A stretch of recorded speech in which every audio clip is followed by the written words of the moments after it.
My public service projects basically deals with the Boy Scouts of America over a 50-year time span.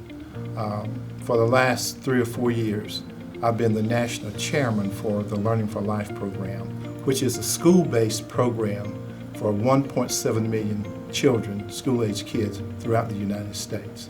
I've had a fantastic time in doing that. Another thing that's been important to me is working with the World Scout Foundation and helping tens of thousands of kids attend the World and National Scout Jamboree in the last 25, 30 years. Learning for Life is a work-based program, okay?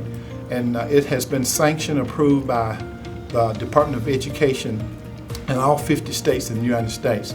And it's a character-based program where we have curriculum set where we take these curriculums to the school districts and we integrate those into the teaching and learning phase of the school curriculum.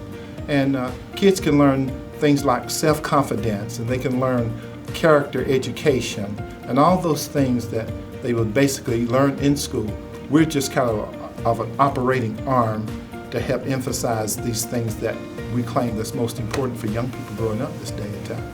I'm from the old school, and I believe that whatever you teach or whatever you preach, you should live.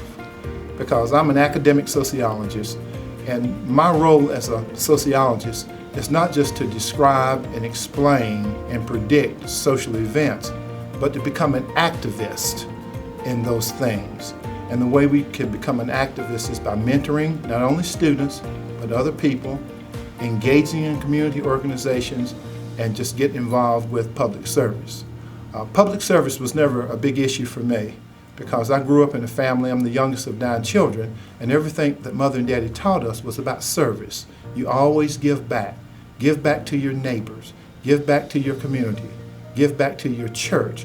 So Mother and Daddy set those examples, so I say, well, while I'm teaching about sociology, I can set that example for my students. And hopefully, when they get through school, they can emulate some of the things that I've tried to teach them about giving back to the community, giving back to families, giving back to organizations, and just be a part of that. So that's what that's about for me. We were farmers, okay? And Daddy and Mother were so conscientious about helping other people. Daddy would always grow maybe an extra ½ acre of garden. And I say, Daddy, why are you doing this? He says, maybe someone else needs something. And so if anyone came home with me, and I was raised in a racially mixed farm community, if anybody came home with me, regardless of race or whatever, you had to eat. And not only that, but Daddy would send a peck of this or a peck of that home. That made Daddy and Mother feel good. I never understood why they were so happy to have so little.